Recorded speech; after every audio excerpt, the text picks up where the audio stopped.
for a radish and also I can say, yeah, radius and then Saturday morning, free 7 o'clock to 8. I tamale and Cosro and Atamale Bunchu, maybe a see any show, ever share Ama and Potemubiano, or I kama.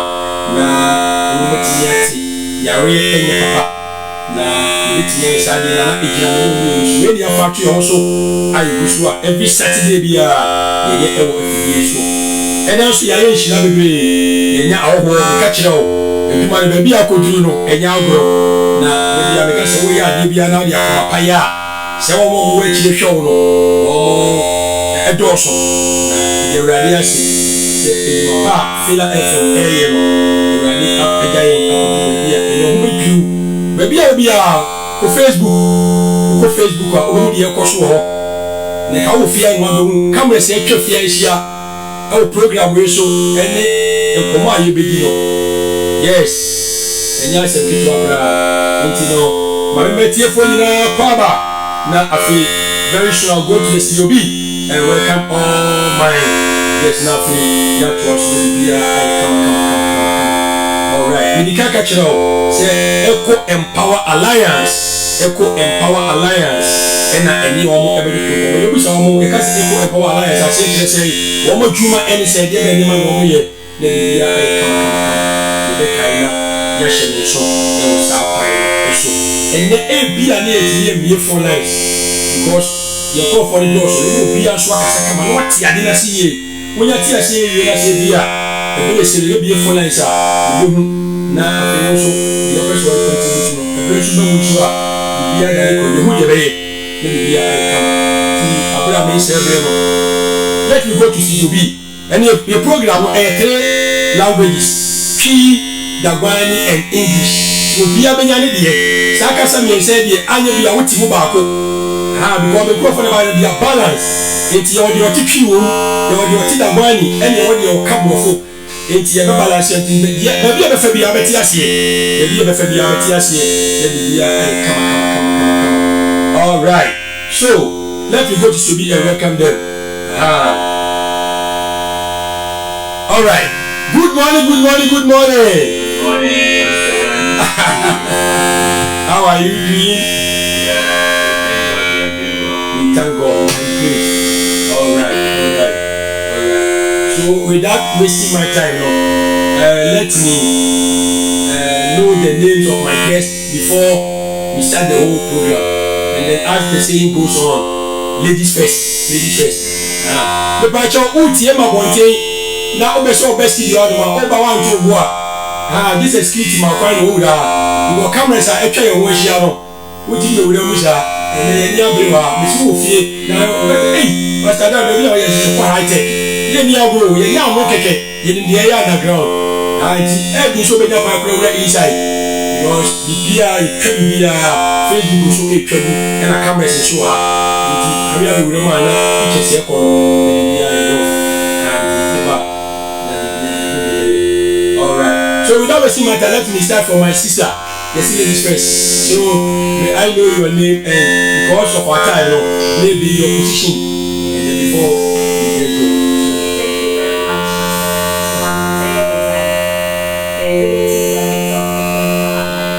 Wow. Fataya Gazali, Executive Director, EcoEmpower Alliance.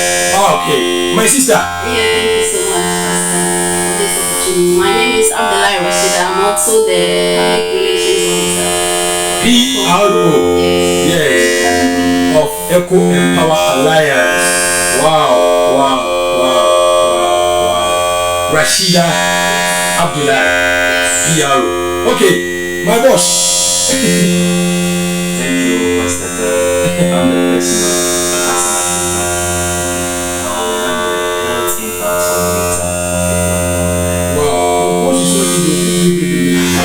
and then my own man. Yes. Okay, I'm Ghazali Halidu, Director of Operations.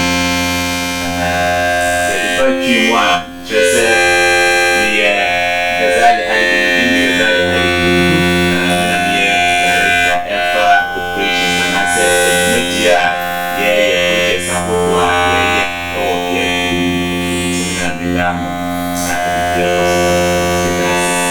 All right. So without wasting my time, let's go straight to the main issues now. What is EcoEmpower Alliance? Because EcoEmpower Alliance, from the team for most of them, soundness, we are not going to speak ourselves too much into one particular language. We know FIILA FM as a can majority and those in Africa we can take it from us. The programs and you more speak, you also the visa question the one you English feel free because at the end of the day you let us see and you are trying to see for the one of a concrete budget. Yes, so what is EcoEmpower Alliance?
Thank you very much.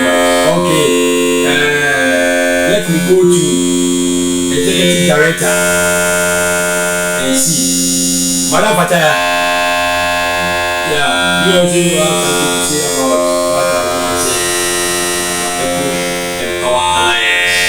Yes, so EcoEmpower Alliance is a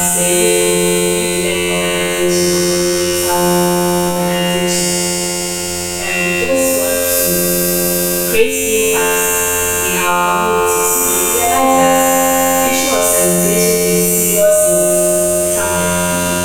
And once we are in town, where do we start? We have to start right here. So forgive me for this is somehow using as an example information. So we realize that there are a lot of issues, but we are always good at complaining, waiting for somebody to come and do it.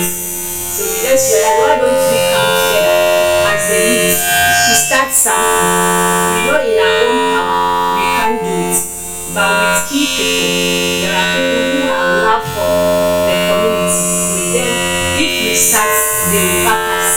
So that is how we came with EcoEmpower Alliance. We go around communities, cleaning up and sensitizing them. All right. PRO,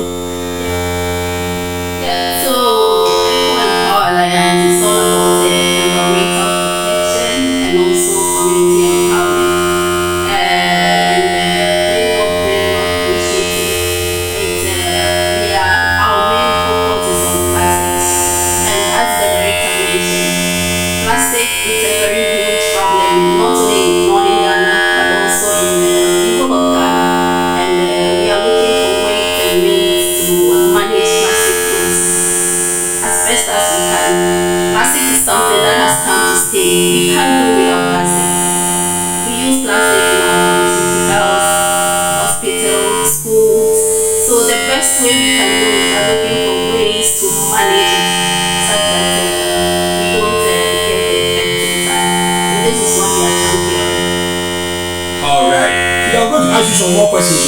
So more questions. So get ready. Let me go to health officer. Yes, Alhassan Abubakar. Yes, is that Alhassan? Yes. Actually, EcoEmpower Alliance, as we are, we've realized that plastics and the rest, as like Piero said, plastic is the main purpose of is the main issue in our communities. So we as the health impact coordinator, so maybe in order to eradicate plastics, we are moving towards, or we are urging the youth to actually maybe join us in this campaign, so that maybe we will make sure we eradicate the plastic, make our communities healthy.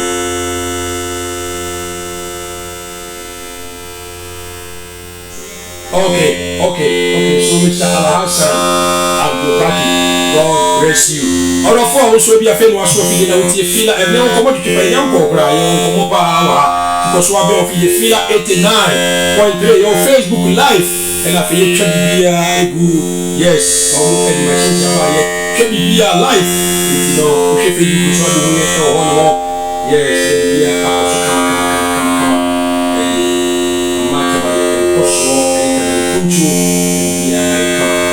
Mami say enko ebanifo so bi na me me musa sa question na we tie ya normal so what are some of your core values what are as echo that non-organization and that organization sometimes you start program like this you have to have some visions and those things that can come to the vision later but what are some of your core values as organization?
Maybe a Siena, Sisia, yes, that, but because the idea, the core values in the idea here, me pa, that's the main, the center of the main. Sir, say I did be a per se, a day bano, a bed boy amount for no. Say idea air bar bed caho, and ya dear air banner and neana, shimne a coat, not amount for refuge, near South Co. a tree, a dear, canina, ye, no.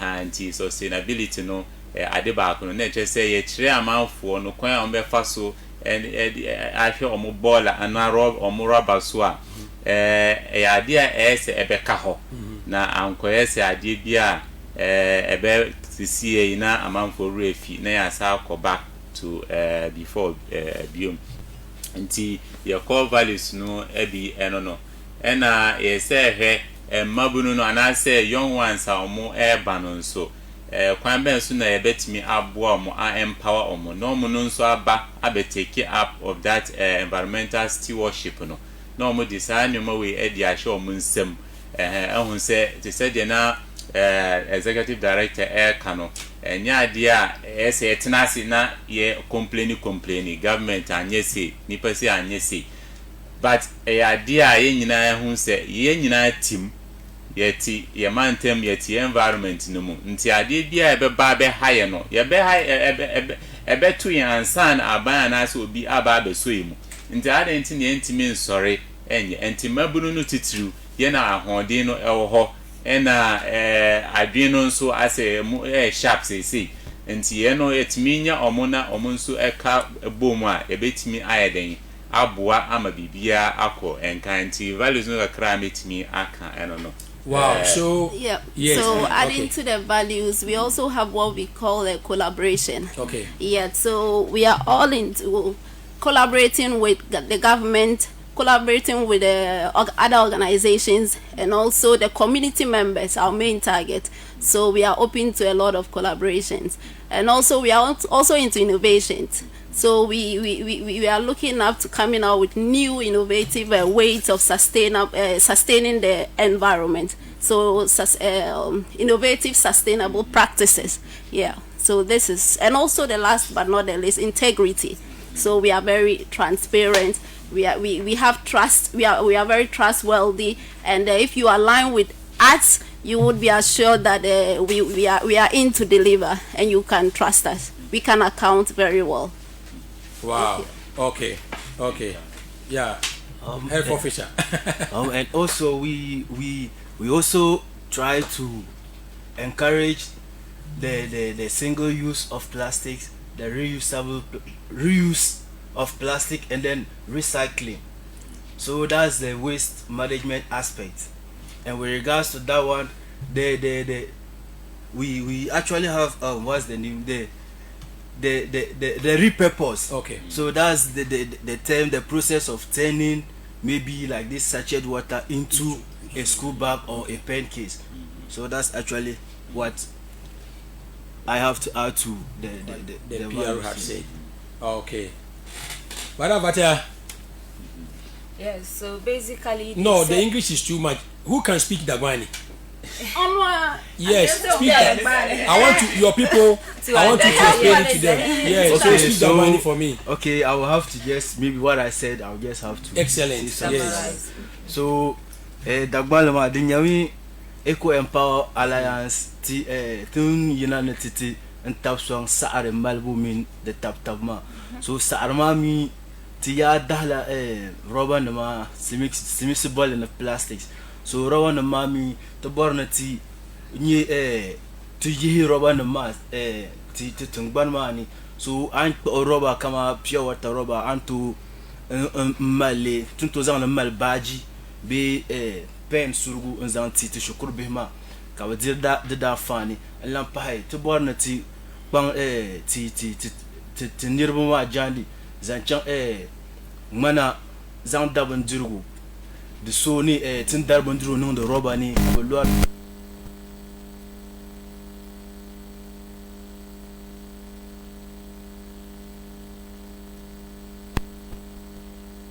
until one man after ko pai kazan swam for outland daban dirgu we had so ni o daban dirgu non roba ni kadi kazan roba ma labe kare tate saar ma mi taruma de ma barna pam because tinya ka saar ma taruma roba na ma tin zang lab de min ga ma de chanin ti pier ti gutanum ni ka to tar gutanum ma ka kwam butu chena kuma min butu chen ma mi de barna ne shabu de chemka sai mi karche ka kuma ma to pier nirba yinsi ma barna zaati tale so to kwand la ti jijin tellement jandi be yimna ti taw sonti sa armano kunye shek kamza kati nangle kati zang le baharan tu nar bashare karche en fen yanga.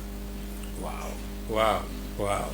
All right. Tie gushua and of course munya obutransa because me pese they feel at home na omutimi edeku na di na bibia ayekama ma me message say ayi mu area ayi finti ema pra no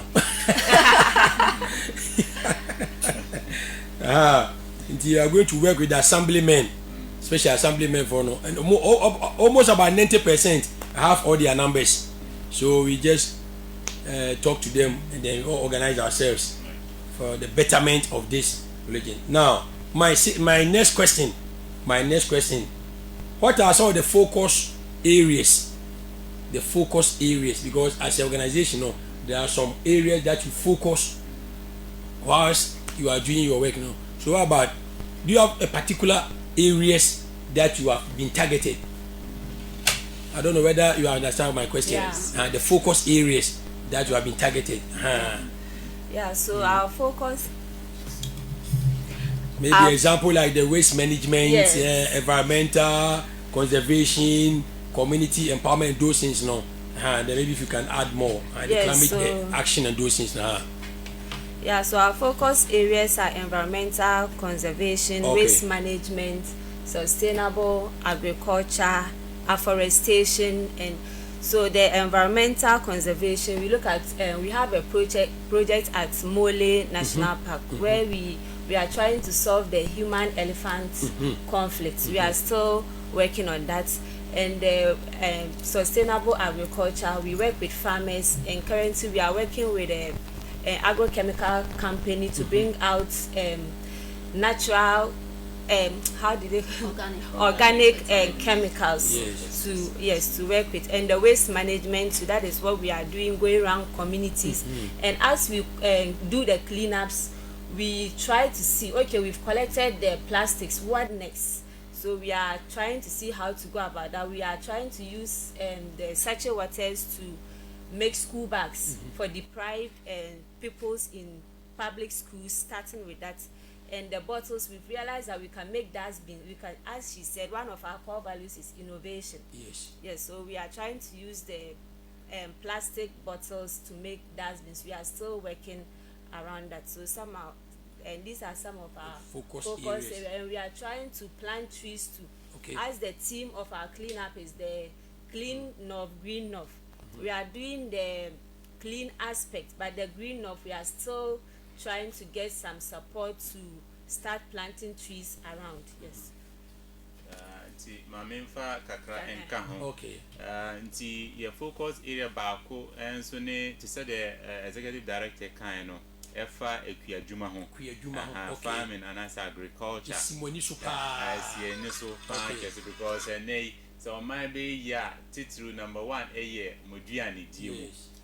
Nti ye hwa and I am they say medicine can, because one of the key areas, and I say your area focus on my cocoa sector.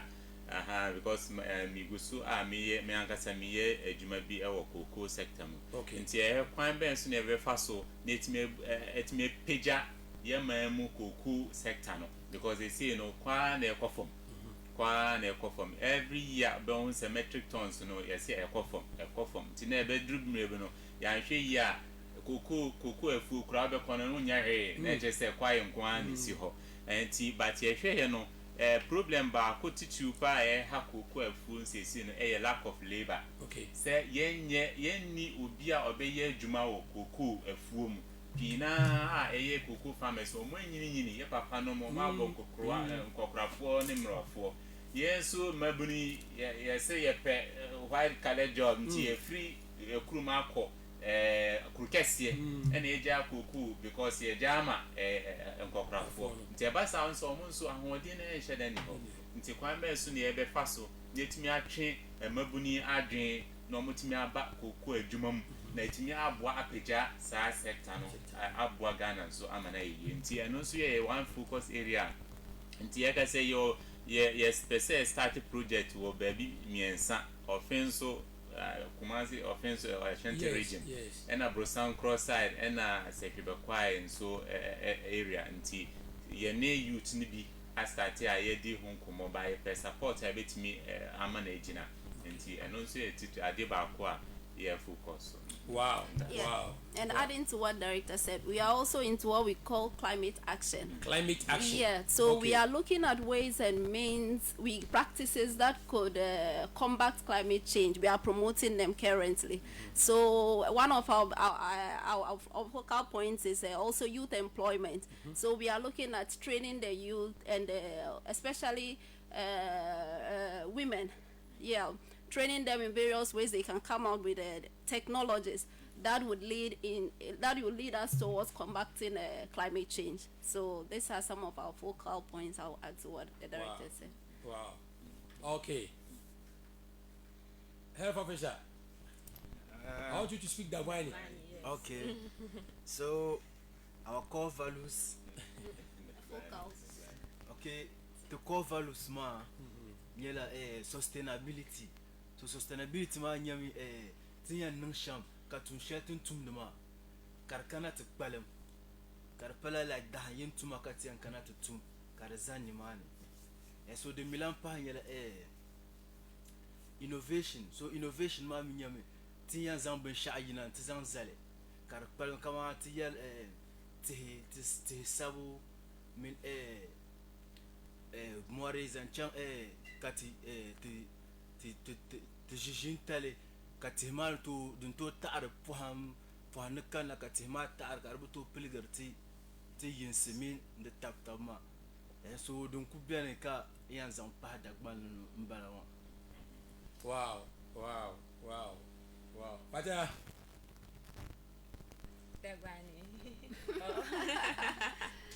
What I was going to tell us. Any language, feel free. She started it actually. You started. Yes, started. Yes. I want to give you another bonus. All right. So I want you to rest more. I'll come back to you in the next 2 minutes. At here for Yegushua FIILA 89.3 FM. EcoEmpower Alliance and a ne omo edi juma na oma cheche om dwumadiem tie me ye pa enche baby a wo no enkanka eye tamale krobia mu a area bi a wo bi a ewo mo a ye ba be hu na assemblyman no na omo organize omo ne ya be kam ho na adwuma bi ho no ma ne ya ye ewo area ho aboa ame ho ate na ho aye kama enyuma wodo bebre ena ekoso. I think last week ebi koso ewo gumani eni ayi program bi zogbele yes zogbele ebi koso ewo zogbele eni ayi eguso area by areas ni ayi no enti assemblyman for no we are going to work with you na bibia aye kama tie kai ni enhye ne nso ewo saa kwan no eso emfa emayen na me hwese me bie phone lines na tumu ama obi nso abemu abet me questions me nyanwie esi ase so mo bade a o se questions bi e obi abi bisa wo mo yenya ti ase ready a next time ne koye phone calls na wo nso de won ti ase no won so abisa na bibia aye kama all right. So me next question bi o me person me sign e ba mo so and he say as an organization no what did you normally advocate against, because there are some certain things you don't like it at all to happen in our environment. So I don't know whether you have that one too in your mind, in the things that you advocate against, that you don't want us to do it at all, that will affect our environment. So the key environmental practice we strongly advocate against is burning of plastics. We've realized that this part of the country, that is what we do. In fact, when we formed environmental clubs in schools, and anytime we ask the kids, how do you dispose of plastics, the first response we get is burning. Burning too is a no at all, because it releases, the plastics are made of chemicals, and it releases harmful chemicals into the environment. We breathe in, and when they, aside the chemicals, the plastics themselves, they break down into tiny particles, and we breathe it in. Now kids get so many diseases we didn't know, diseases that were for adults. Now small kids, these chest heart diseases are rampant. It's all because of the burning. And if you look through our areas, few meters, you see that they've burnt rubbish. Few meters they've burnt, even in gutters. It's unfortunate. It's a practice we really have to stop. We should realize that if we stop those things, the rate at which we fall sick, kids fall sick, and we are always rushing. The monies we spend at the hospital, it can do something. So one of the key aspects is we should stop burning plastics, and another is throwing rubbish around. Okay. Like we've realized that the roundabouts, it has become a place for people to dump rubbish, and the forest that we have, Nobisco forest, even in fact we had wanted to clean Nobisco forest, but it is beyond us. It has become a refuse dump for people. Please, people, let's stop it. Those days, hardly do we fall sick. In fact, a person can go to without it and is very strong. Now everybody at my age, I can have waist, legs problems because of our practices. We breathe in chemicals, sleep in it, and all that. So I'll let somebody add up to. Yes. Yeah, so it's all about environmental degradation. That's what the co-director was trying to say, and one of that is also cutting down of trees. We are so much against that because we know what trees do to us. These are they are so important that we can't live without them, because what they bring out is what we need. That's carbon oxygen, and what we also bring out is what they need to survive. So we can't live without them, they can't live without us. So we are so much against cutting down of trees. And also another thing is that we are against discrimination. We don't discriminate. EcoEmpower Alliance, it's all about everyone, the youth, the elder, women, men. It's a family work. It's a combination of everybody. Yeah, so discrimination is something we don't entertain in EcoEmpower Alliance. Yeah, maybe the director or the health. So Dumbiani Zancha EcoEmpower Alliance Tinjibe Timbuborne Yetu Ashel Nung de Nyela Tete Mabo Simisu Bole deforestation. So tum bahar tehlu ra kaza afjalon bala ne tum bahar sa'ar dan botun ta bahar lo shale sa'are malar bahbashi. So aizan sa'ar ma ka fara bahbashi kaza na to som to sambarane be karbuchan katanga dilila dote labna to tundurane ke tisadi le dile tinde nula sa'ar ma kar labna to tundurane tanum ya karyan kana anta tumbarna.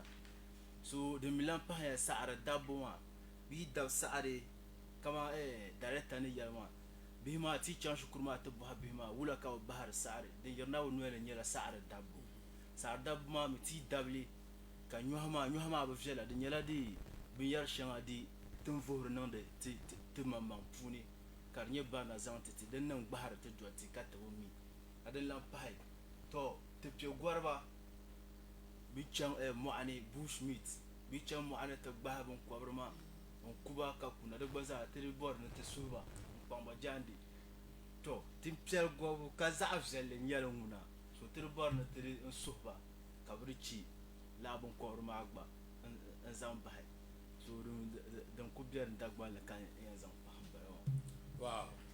Okay, Pastor Dan da se nti me so me fa kakra emfa twi no emfamu anything efa jumadi anase enyoma hodo a EcoEmpower Alliance yempese ebekoso nti enu bi na menkofo aka no nti ebe ne se yetwetwa enua egu basabasa nti saa nyoma no ehaye because enui ewo ho ye wo ho nti omo ho nti ne wo ho because enui se enui nyina yetwa egu a na enni wiase bi ma na ehese yen so ya sekura be hye nti enui atwitwa basa no ye mpe nti de promote ne se ebedua ebekoso edua enua nti ebi nso ne se rubber na yese ye de ennuane egu mu anase yedi ye enyoma ahodo te se nkonwa a ofie no mayen tungu basa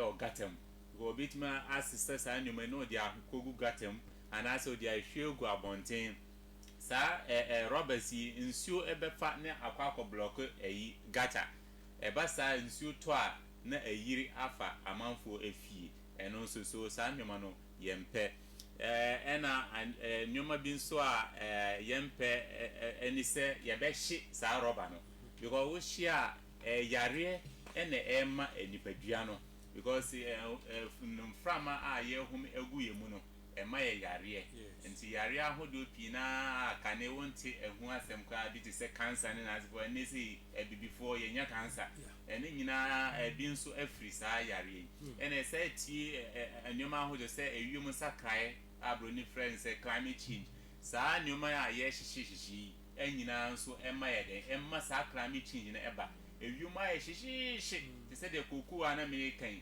pii na ɛma ɛyi ɛkɔ fam no sɛ ɛsɛ ewiem ayɛ hye ɛpɛ brɛ no duru a ɛtumi kyɛ paa ansa ne nsuo ahyɛ ase ɛtɔ nti wobɛkɔ kookoo afuo mu koraa no bosomi nsia na wontumi nyɛ baako koraa ɛnte ade nti ewiem hyehyehye kookoo nso ɛntumi survive saa condition no nti saa ɛno nso yɛmpɛ sɛ amanfoɔ ɛbɛyɛ den ɛbɛyɛ nti yɛnhwɛ na yɛntie saa ɛnsɛm yi anaasɛ ayɛkyerɛ yi na yɛabrabɔ nso akɔ kama ama yɛ nti yɛda ase. Okay. My last question then, after my last question then I will just allow you to flow if there's anything that individual want to say. The next question goes to why environmental clouds matter. That's my question, the last question. Why environmental clouds matter? Why? Okay, my main we kakra sɛ obi nso de ebi ɛbɛka ho a environmental clouds yɛmfa ne sɛ club anaasɛ kuo a yɛ form ɛwɔ sukuu mu yɛ sukuu ahodoɔ titiri primary schools a yɛwɔ do sɛ sɛ egu so a yɛ plan sɛ yɛbɛkɔ ayi akɛseɛ no mu nso de sɛ JSS SHS ne university no nti nti ne form saa clubs yɛn form na because yɛnim sɛ mmabunu no ɔmo paa na ade no ɛhyɛ ɔmo nsam because ɛnɛ mfa nti ɔmo anyi deɛ sɛbe ɔmo abɛyɛ ɔmo deɛ nti yɛpɛ sɛ ɛsesa yɛman a megye sɛ ɛsɛ ɛhyɛ ase firi mmabunu no nketewa no because ɔmo no na sɛ woka bibi ɛkyerɛ ɔmo ɛnya kɔ na adwene mu a ɛno ana abɛka hɔ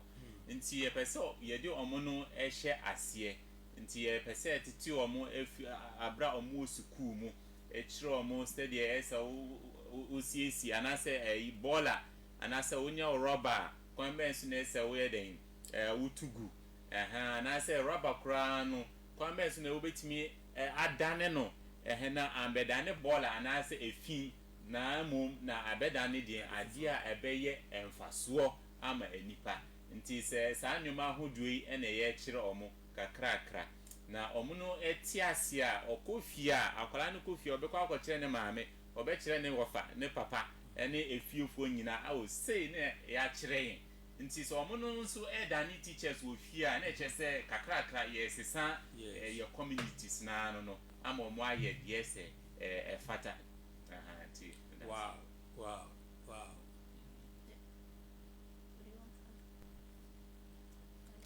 Okay. Yes.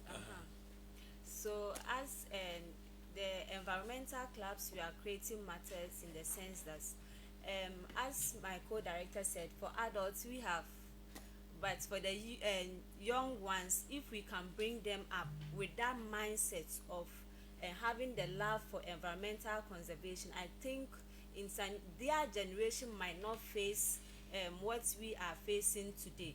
So we are just trying to bring in a change of mindset by nurturing the younger ones to take up environmental conservation. And we were not just targeting schools with our cleanups. What we wanted to do initially was when we moved to a community, we clean with the community, then form a club of youths in that community so that they will take charge of their environment. Let's say that if every Saturday the youth of Lamashegu comes out to clean their environment, they will make sure that nobody leaves their area to come and dump rubbish in their ears. But because we don't take charge of our environment, if you are sitting now, you yourself, you've dropped something, so when somebody come and drop something, you can't tell. And we don't feel like it's our responsibilities to keep our environment clean, so everybody does what they want to do. So if we can, the environmental clubs are very important. This is where we need the assemblement and stakeholders of a community to back us with their voice and support, so that we can create these clubs, because the situation in Tamale in regard with sanitation is very bad. Everywhere is filthy. It's unfortunate. So I think environmental club is very important, and we really need to be back to create these great clubs in our communities and schools. Thank you. Wow. So environmental clubs yi to akatin yele dun mal amfani sham bi din ce kata barle zan can shukur bi hon polo roman la like be ban mamma ta zan la be ta shukuru ne bo bam lamna yang to wote so bi can shukur ma ta boham environmental clubs ma nde wuba be sha kam zan can the environment ma polo la ti jijin ta tungban mo yoto a da sa bi boham sha kam za ka kuna ke binto yel mabin baba ngo minu ngo ka wote bo wote ne tre dabre saare bo wote ne zan saare songo bo wani ti ba saare gala de mal dote zan chan tan mamman polo den lam pai ti environmental class ma ka za ayin nyale din ye shukur bogo dana ma so to mala ban sha'aw as tun boy debate isa ha debate ma mi tin chan bo boham ma ka tinyanya wera bon boham ma tin lamba as debate ma bobo ya be bobo boham sa debate ma yan wo bobo boham targa ka director mi gbana yalma ka schools ma konko nyale to communities ma gbarab jane kama tin kana particular community ante clean tin ye youth ma ka be jene kati min ba difila kati educate ba kati yalba zan chan sa'ar ma barna zan chan damba bahar vin yalma shamma disa hati kan ba bunto numdele tinyanga demi tin nyangbar tal kane bunto bolti be bunto sableta anti organization ma ntiti o za aya kaza ta sa'ar ma min inda hutun goma ngo karpagi yale ya kaza katuma ka terbo ni ka ta tawsonti tal kane tan EcoEmpower Alliance tin yinane tamal ye shalon kana ta tawson. Wow. All right. I've seen my brother holding some paper, but before I come to you, what is your vision? Okay. That's my conclusion. Go. We have about 30 minutes to go. Okay. So, this organization, your vision. Okay. Yeah. So, EcoEmpower Alliance, we are building a future whereby the community people, they thrive together with their environment. They are, in a sense, that we advocate for sustainable practices that will enhance their economic livelihood. Okay. At the same time, too, we have our environment being protected safely. Maybe befachi mukakra. Your vision is your pese your dachi no your pese your created that your dachi na etimi aye adibia yen nipa yeti asasi so bibia ye ne asase no ebe den ya sitem be kama in a sense ye bibia ye hia no efri asase mu but wo hwa ade a ye hia wa efri asase no titiro no ye bewie no na ya sei asase no ida sei asase na sei nsu na sei wiem ne nyina ye asase a etimu yi anti a bit say there was deforestation ye twetwa nnua yi egu ye twetwa nnua e dia sidan ye twetwa nnua e dia bridge but e be wie no sen ye na ambe sai kura ambe dane e how emaye and I say okay ye pe ye mfane say sika kokko e wa asase so okay sika kokko di ankaye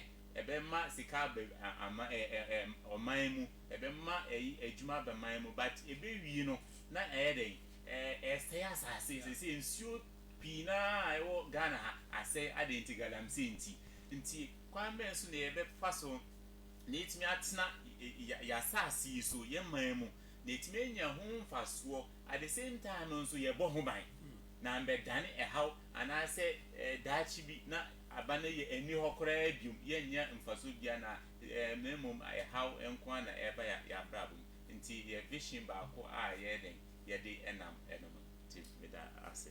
Wow. Okay, mwana mo frɛ fɛmɛ meet me afa bɛyɛ 3 or 4 course bi a na afei ma ba wo mo so na ya ba abɛwrap up na bibia e kama 0372099141 0372099141 0372099141. Hello. Yeah, good morning. Good morning. About you, I'm meeting in But you're a friend good Katimare. Okay.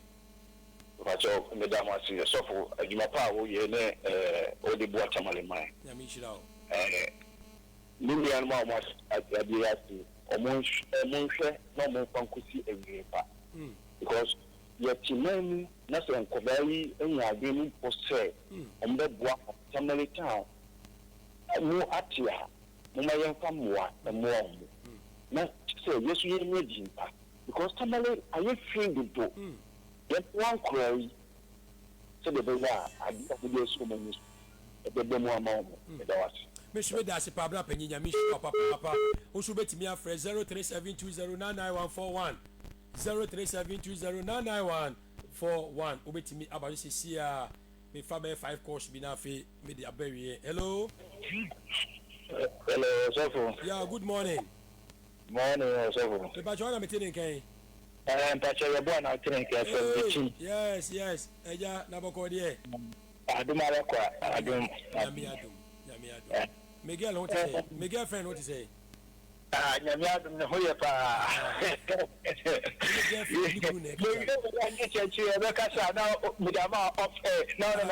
The girlfriend, Casano.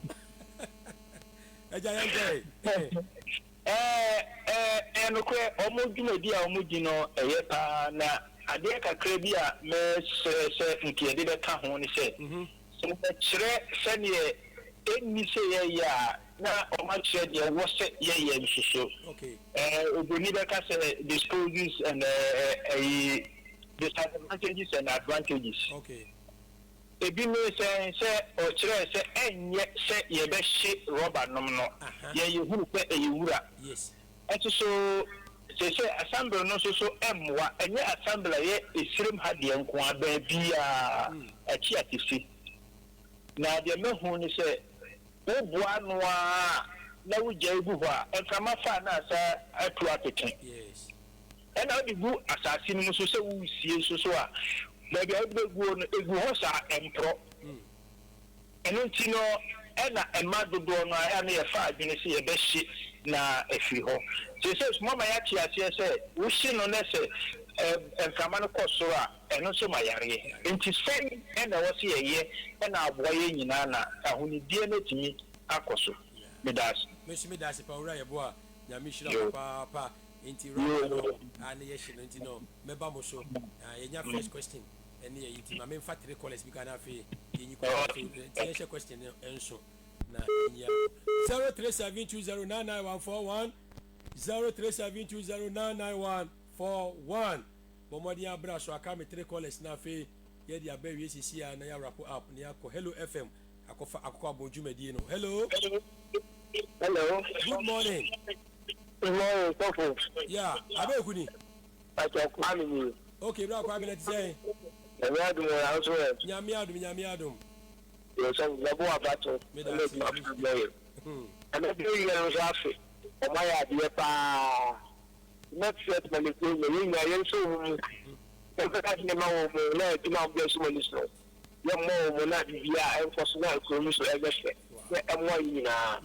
that no be afa so e mo wo o scrapshot ka sem da be mo gbe na be mi apple ya me issues that Mati, nyame shira wonso, nyame inshira wonso, ema papa.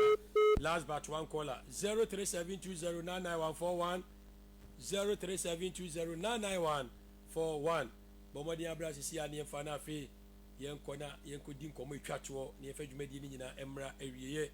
0372099141, 0372099141. Hello. Good morning. Good morning. That's all. Afadwaman, the prophet of Lugu. Afadwaman Savlugu. Afadwaman, yetie. It's Yao, I'm still. That's how almost. The mobile, or my dear, come up, almost I can't with the man or more. And no more, you know, Huh? Mese no krepa na wo kan adwuma na obi gibushum ya ketira so ye tu obi ka wo dakam obi dakam obi dakam bi e wo adwuma na omo ye no anwo asam na mfaso oja dia o bako dia Robert da ho kan da dia ai jare wa na Oka sama for Purana, sama for no. Come to sama for. On to your mama assemble. Into assemble so you are papa young sham. yes Now pajamu or build up one Purana with the young papa is special and brown now on wow. Then I assemble your poor moko assemble. Sama for no omuti omuka. Ala. Salam alaikum. Wa alaikum salam. Yes, Afadwaman. Yeah, for the last caller 0372099141 0372099141 last caller Brantema me na fe yenkodi yenkomo etwa to tisa me time ne so afrem ya mitimi san fa bio 0372099141. All right. Me brainity. Yeah, the course no ebesi e wa ha. Course ebesi wa e bi e kama. Ti ma mensan embra studio B na Mr. Yeboa question no. Raba no mo se ma yenhye ye hia enwusie no e de yare ba. Yenye ne dey. Okay. Mirase. Nti raba no de how am I person me can some statistics be kakra and a facts be WWF World Wildlife Fund for Nature for my research research a bedroom afi 2015 no it's about 30 years coming no apple ye benya rubber dudu a ebegu apple mu ebechen nsumu na ma egu nsumu yes enam rubber dudu a eden yedi gum debia akwai say tipper tracks debia be hundreds mu ne ehie rubber gum debia nti ebedru 30 20 50 no se yan hwe yan sisa yenwumo mu a ana say ebe si hu kwan a yebenya rubber pina rubber nsuomu echen nsuomu na nti how kese ene ebin su ne say rubber no en pro yes. Rubber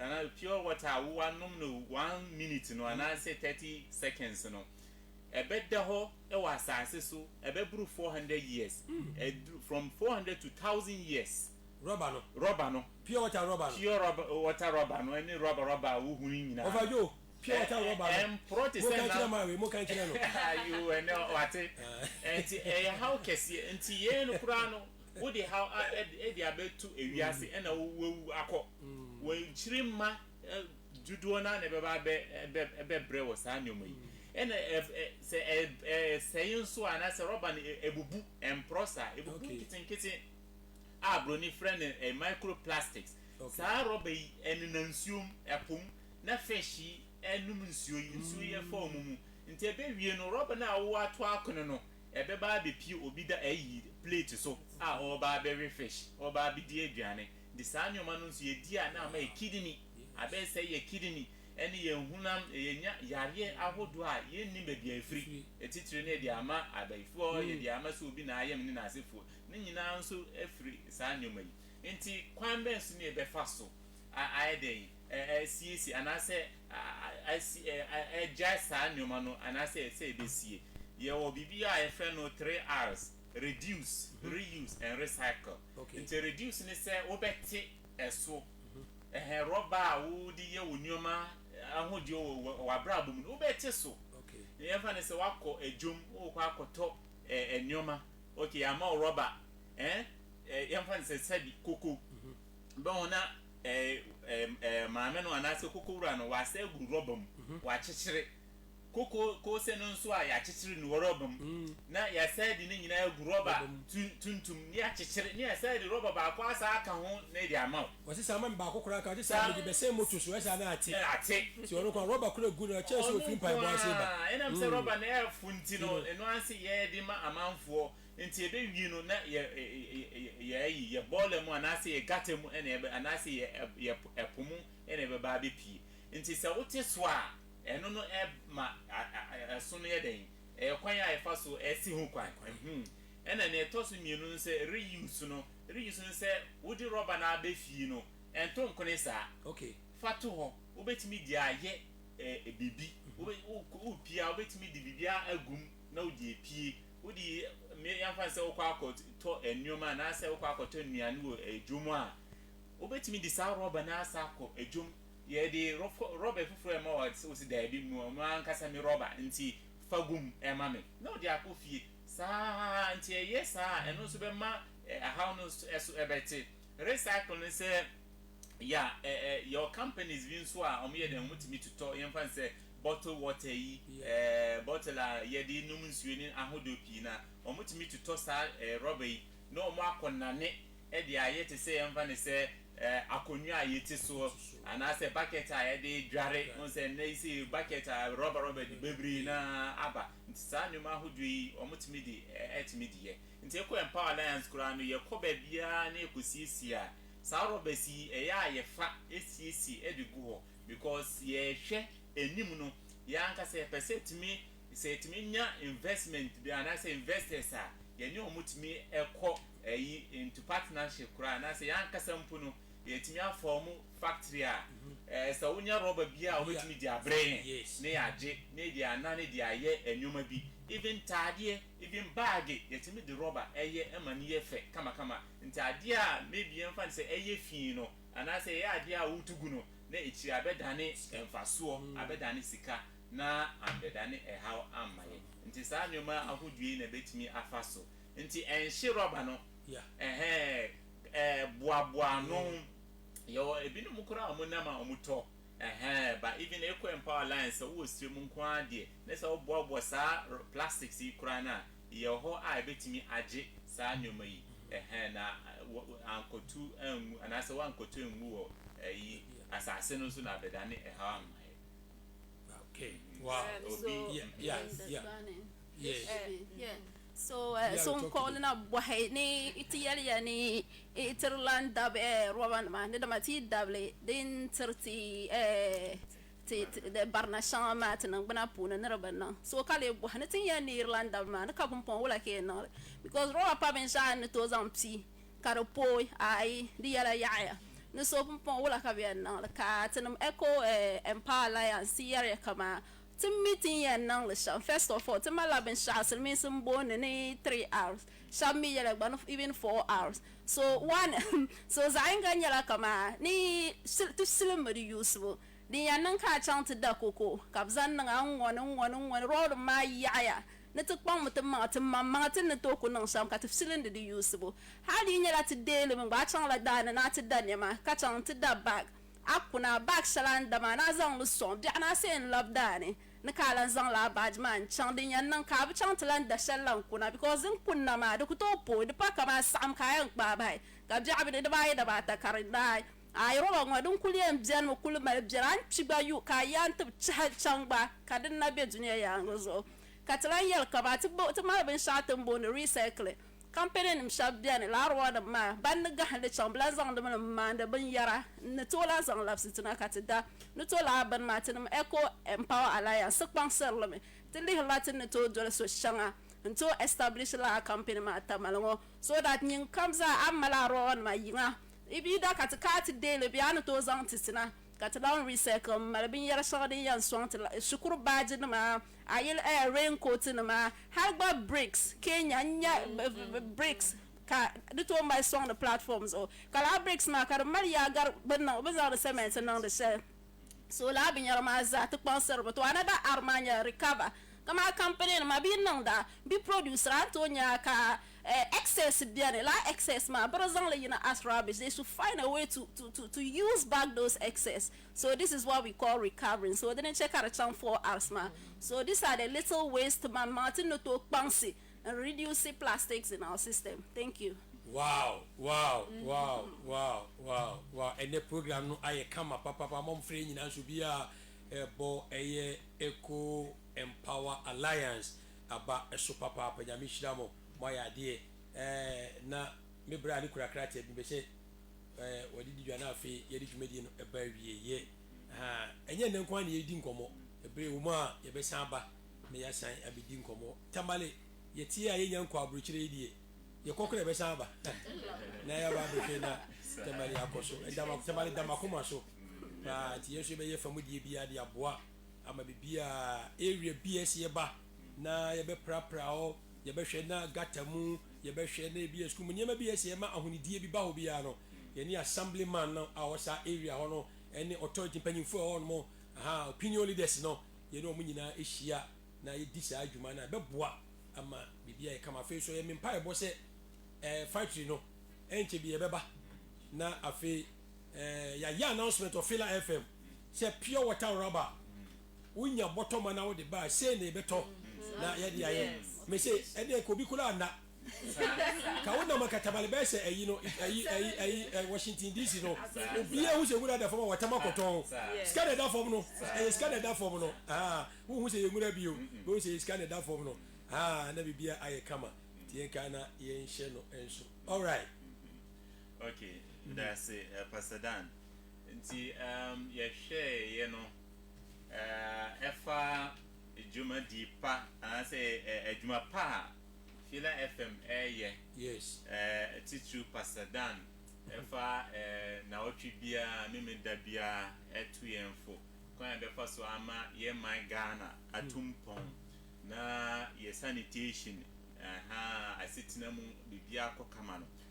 Ye hwe no eni yen ye dwumadie no ekope ne nyina ekope yo pa kama anti ye hwe no ye ade a ye eni omo ye timi eye dwuma ye ne pasadan timi ye dwuma ebeboa yen kese because titu ye hwe dwumadie a ye hya ase no in fact up to now be call maintain mu bi ye first community babia nipa na kasa tio se wakwa mobilize se omumra na omunsum na yensisi ho no kobra ne be pie na wa ba be gina nchen na ohwe o twetwe ne sin na ohwe ebi kura ye omwanwa se na nkofu kura no se bi kura na obi atua musika na omoye nti ono mantem a wo ba be sie no ono mbesum ade a wo ye tua wo nti e wale obi ama ye hwe aye nam ba kwan a ye paso ye pese faso na ye di insakrai ebeba ye mamu eni ye nti ye no den challenging nti kwan ben so ne ebe faso na etimi aboa ama amanfo saa nsem we a ye pese ka no to omo asum no mutimi asum kama nti ye no ye pese ye ma Pastor Dan Dani ye ambassador EcoEmpower Alliance ambassador na wutimi agina ye name na wutimi akasa maye etimi atumpo because that wo de wuti ha any oman no any titru samalefo emudi nkita hodi tembia nti se wo ha na chese obetimi egina ya nan mu amaye etimi akasa akire obi biara amaye nti kakrakra nso asomu a yenso asomu kakrakra obehu ana ejumadi no eko kama nti ene no ye gina ha on behalf of EcoEmpower Alliance family no ebi ama ha dudu na ewo ho mrante ne mabawo me gina ha ayo ye ambassador for Clean North Green North Initiative. Ofayo.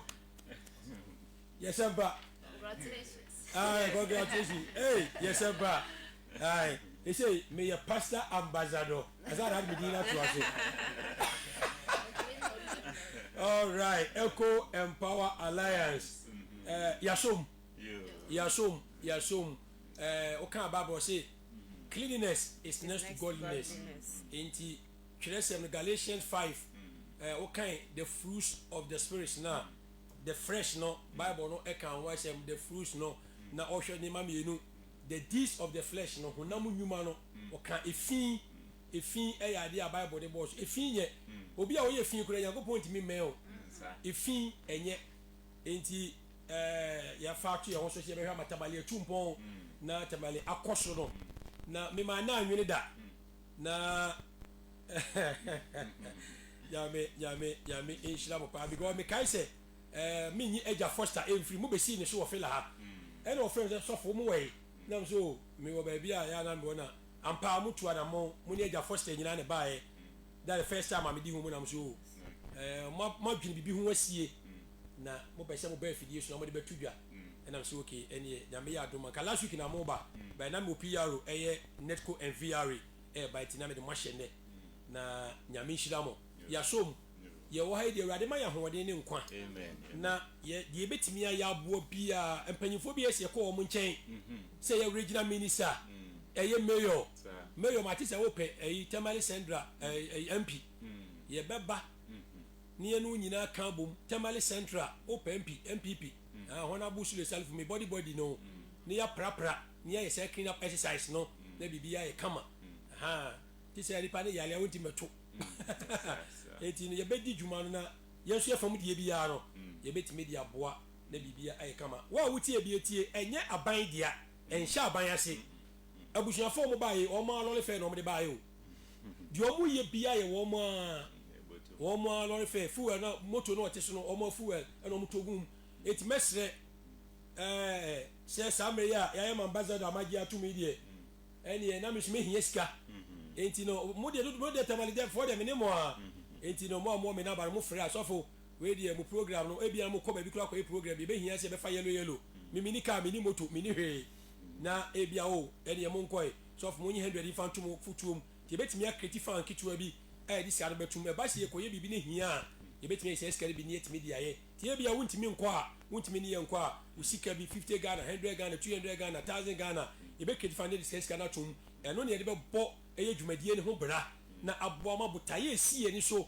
sie be fra assemblyman for ne yakɔ area by area ne yeso ye from die no etimi aboa enti na bia no wontimi usika betimi akɔ a wo so betimi aboa na bibia aye kama enti banyifo medamase omo maka no montimi ama mo kan cho se medamase pa nyame enhyira mo ye ni se bia empanyifo ka na fidie so sofo adwuma a wo ye ase obi huni me ma na anwene da bet se de nyame nim de oye enti no ye be free akoma mu na de esi ye bia no ye de akoma pa ebeye obi antua ye ka o obi anu otua ye ka bet eye akoma pa na ye de eye adwuma no na me se ebe so aba e wo be de sem e bia kamati nyame hyira mo na awurade enye mo kesi papa emfa eba me mini 1 minute obi kan sana tare de ma faka kra bet we ni hia me apomudi ni hia me we de politics na ye fa no kura ntun baby na 1 minute na ubetimi de di nkomo a na yenso yem pegya tamale so nye fe misbeka kra wona ma wo hunu pure water rubber wo form wo hunu a top of man onu muso kra no obi di wachi because on say wo de beto ama na fa no bobo anu a onu so benya 20 Ghana bi 10 Ghana bi di ato aduane edi enti ne beka kafe kro no beti na bibia ye kama enti 1 minute na okay, so we need the public support, and when we talk about support, we are not just talking about monetary support. Everybody can get involved. You can all support in different ways.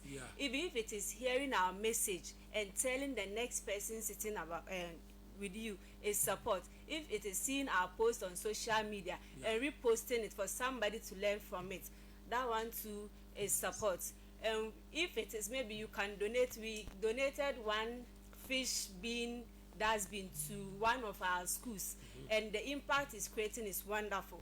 If you can donate, or a group of guys, those sitting at base, if you can come together, contribute, sponsor one dustbin to be given to one school, you are supporting, yes. And if you can support our cleanup exercise, that one too is welcome. We had a clean up with the security officers, and they were very impressed. In fact, they came in their numbers, more than 300 personnel. But we couldn't give them water, we couldn't give them something. So if you can support our cleanups, you say that okay, this week and this group of people want to support your cleanup with water. If you are baking pie, you can support us with. If you have soboro, whatever, any support is not small. And the stakeholders, the assemblymen, the regional ministers and whatever. And we are in campaign season. If you are an aspirant, you want to impress your communities, let's do it right. You can contact us as youth. We come to your constituency, yes. You organize the youth. We talk to them about how to keep their communities clean. We do clean up together with them. I think if all the aspirants can do that, Tamale will be transformed. Yeah. So let's support. And we are, as we collect the plastics, we are trying to repurpose, and there are lots of deprived students who don't have school bag. They use the rice bag, which is unfortunate. And so if you are a seamstress, if you are a tailor, and you can sew 1 bag, 2 bags, 3 bags, we have the plastics. You can just come for them, sew it, and let's give it to this student. If you are a welder, we have some dustbins we want to make with welding. You can we should all get involved. This is for us. Our elders have done. In fact, we sit and wait for government, but the work overwhelmed. And I'm calling on the stakeholder, the government, the mayor, the whatever. If the youth come out with an initiative like this, in our power, we know we cannot do it alone. But we had the hope that as we start, people like Pastor Dan who have taken all this, if we can get a number of Pastor Dans to support us, I think we can take all over Tamale. Tamale will be transferred. So let's all get involved. We are not looking for we are passionate about our environment. We are just a youth group who are passionate about giving back to the environment. So don't put meanings into it that they are after money. Even if we are after money, we are doing it right. So just support us. Let's look at the impact that is coming out of it. If we can do this with our own support, what can't we do when we are backed by the public? So let's all come out and support. This is for all of us. It's not just for EcoEmpower members. Thank you. Wow. Okay. So think we are Shamila ni aji a community kama be a fan. Forgive me for my poor Dagani anyway. Aji a community Kanya EcoEmpower Alliance katukana.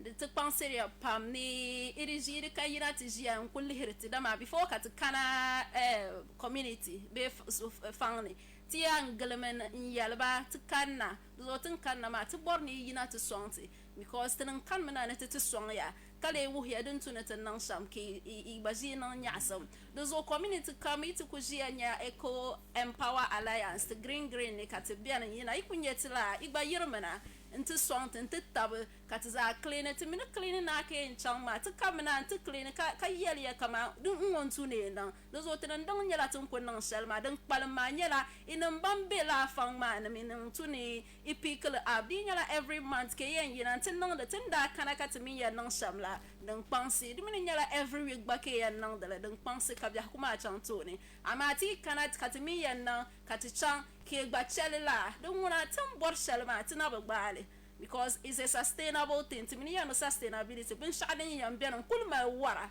bin sha'adan be na zo tek pansam lati kunya te got be community to start Tamal communities very soon. We'll be going to Savelugu, Gushegu and other near. We are covering the whole of northern Ghana, so please, we need your support. This is very important. We need your physical support, not only financial, but your presence alone is enough motivation to EcoEmpower Alliance. Thank you. Wow. Mr. Lassa Abdul. Donc, on parle qu'il y a la team à la organisation en Pambiane, Banoto Tapsanti. Le gouvernement te boire tous, te boire Benyarim Tidia Zantumtuma. Soirée, Squia, Rick, Millenoma, Timara Contel, Soloma, Munkam to Swanton la Benyam, or Yimna Tapsanti. Zanchanted to Mama Puluka, to Mama Casto, Tum le Tumbuana to Tum le Sham. To Mama some to small sometimes then can marry Chemuka to Mama Yara too.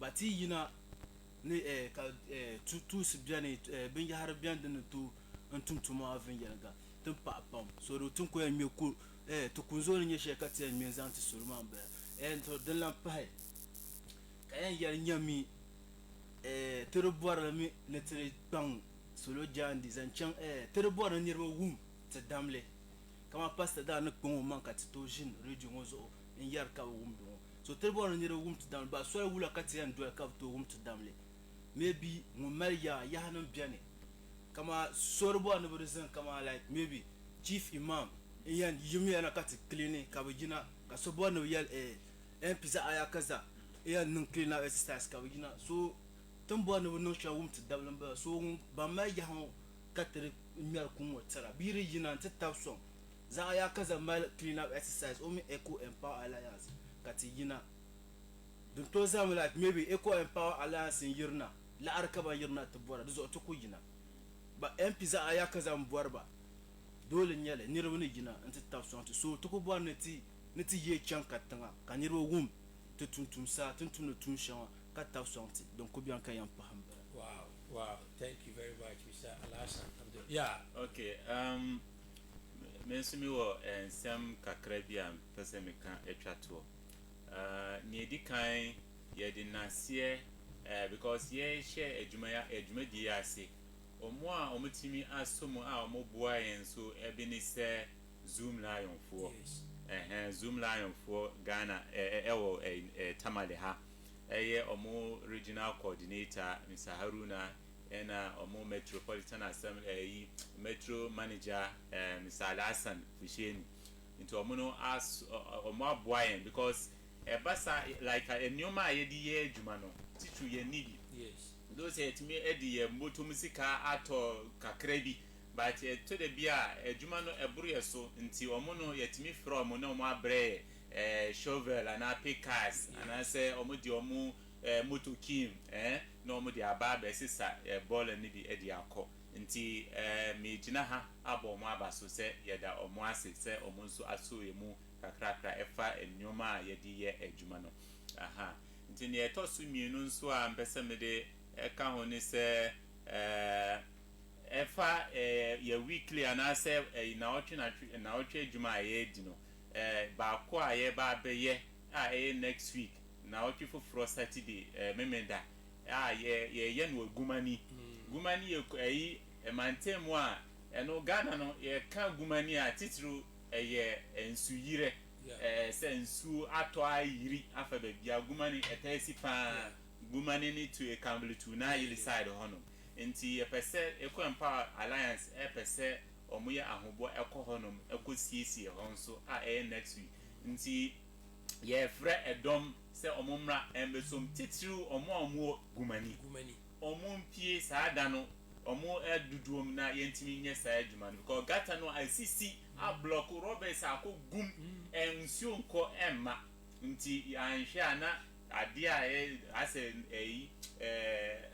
afibia yehunu ebi ebese asidium yempese ebesi nti ne pese yesa NCC no ene ne etwa to okra ne se mpese meka ne se ye kase change ana se ensisaye se ye di change ebeba oman Ghana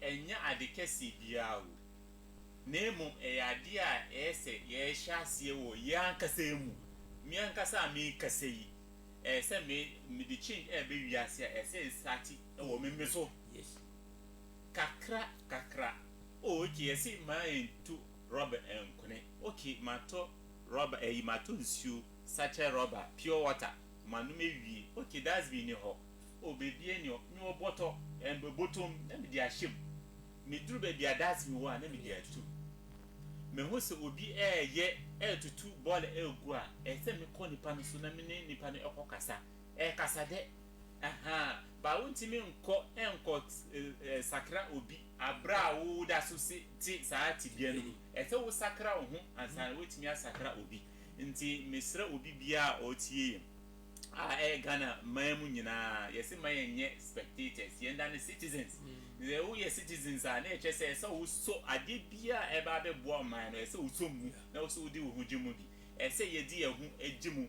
start free wo so ansa na wo di akọ obi so aha nti de pese ye ka etwa to kra no na tse de me nkofo e kan no yegusu ehia mmoa emmoa ne de ahodo bebre enye sika nko a enye sika nko se de pasadan amaye opportunity a big time opportunity ebetra akọ amanfo enchen no mwati de e kan nti emmoa ne de wo mu ahodo pi na ye dia ne se kwa mesu ne be ye de insakrai ebeba ye mamu tamale ha teacher said na menua ba e kan no ye pese capture the whole of north ye timi gina sanitation e gina here na che says ye betimi akọ Ashanti region ebekuma akọ central western any na se ko nyina nti ne ye ediasi enimu a ye pese ye no nti eda obi biase. Yes, so I just wanted the borman and yellow brado no yellow ben shao about gumanama the dagban ka gumanam le wom. So now you call next week, that's next week Saturday in Bala.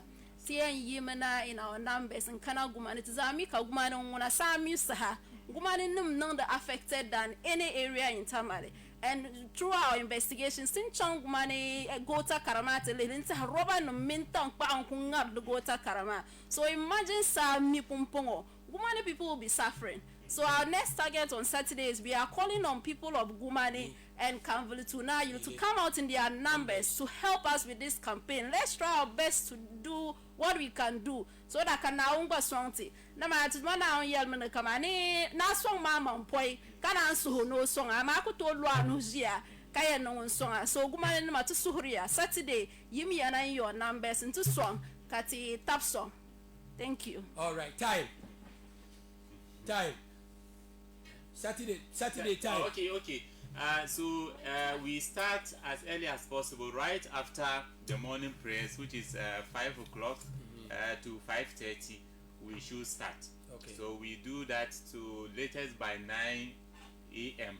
We are done. Okay. Yeah. So nti twikasam no ye hyase ahomache be duonum so me fa watch chakra 6 ya chakra 6 ya chakra na ya 6 ni ya hyase 9 ni yapon yet minye ni nyina na mu ya famu die bi betime bia kakra na ti mu nyina ba be ka ho a we show we ma enti Saturday nyame adme na week me ho live ambassador my first appearance Welcome. Enti me program on 8 pepepa na ma tumri kai da ba go me program nso ho na enti me wie ya 1 hour kra e se me so bana me be adwuma kakra ansa na me ko ba bia makọ na bibia e kama nti nyame aduma e free Monday kon da bia me bo ho da ro I'm going to do it Saturday coming Saturday Gumani Kanvulitunayu ye ba ho EcoEmpower Alliance ye ba ho na chete wuro mutimenti be duro no so bia e ready no otwen ye da bia aye kama all right for Gumani nso bi betimi aba maybe na wanhu your contacts ho your social media betimi afre ba be artist you pese ye focus pa na be bia how no ewo Jehovah Witness for any good news Bible church for and temo Kesimi FM sa kwano honum no and pese ye sa si gata kesi ayo asia very good eti mo amu Gumani nyina mutie ye no obi ama message bi o sin ani agipa bi ko ono nso te eti Kesimi FM and sa kwan e da wo no ho enamba ne ye wo ebia next be sa ko different side so ba we ni the Saturday the Kesimi FM sa kwan ne so wo no mo kusi gata kese no ho na adwuma ne be koso anopa 6 to 9 Saturday eti me ba program bia na me de betudwa ni aka na bibia aye kama de so betimi aye de aboa no na bibia aye kama nti no Radi Shira FIILA FM management na Radi Shira EcoEmpower Alliance Radi Shira mo papa na onkoso anye mo kesi na adwuma modi ahye yen say da bia come say leadership is a responsibility, it's not a position. Enti no adwuma na afa ne be ye adwuma no ye be see grounds na ya ye adwuma nti yesu ye famu die bia no ye be ye ne yetimi dia boama tamale fan ntuma pa efra enti no nyame hyira mo sema ba tie be sa kasa bi dey ya Saturday ye be hia e wo ho no mo no eti for me di dwuma die ni nyina ba wie yes I was saying ke pon 8 bet upon 8:30 aha ehia pa obi kura mama so for ka benya kura ka poten we ne hia so for benya kura ka poten enso e de ya adwuma ne bi de bi ye de mre e de ya adwuma e na afi so another program so ho nti afi ne ko Hello FM akofa akokọ abon dwumadie no e de abrɛw nyame enhyira